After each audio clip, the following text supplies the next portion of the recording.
Bakit mo ko inawakan, ha? Bakit ka ba nandito? Di ba bahay ko ni Doc Joel? Pera, business, Papa, Korea! Good morning, universe! Aray, live selling! Siyempre, para mas mapabilis yung manifestation ng mga wishes natin kay universe.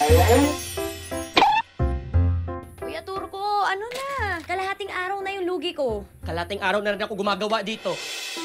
Alam mo ba ang pahinga? Para sa mayayaman lang yan. Ano ka, anak ng kontraktor? Hi, universe! Baka naman, pwede bang hingi ng sign kung worth it ba ba lahat ng mga manifestations na ginagawa ko. Kasi parang kahit na anong effort ko, wala naman nangyayari. Uy, lucky coin. Anong pesos?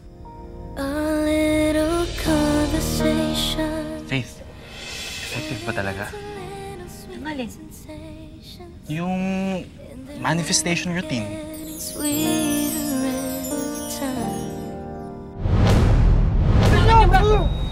Tama na yan! Sabi naman kasi sa'yo ni Doc Joel huwag ka munang manonood ng video, tsaka huwag ka munang magbabasa ng comment.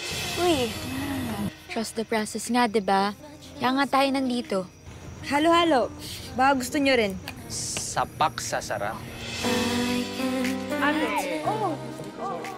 Diba, yan yung nasa viral video? Yan yung nambugbog. Sa kotse na lang muna ako. Sandali yun. Huwag ka mga alis. Biyak ka ba?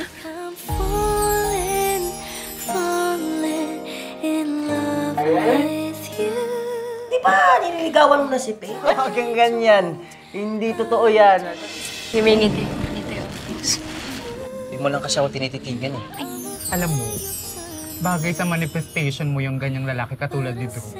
Siya yung kalma sa mundo mong aligaga. Ito'y! Oo nga, Drew. Ang bait mo.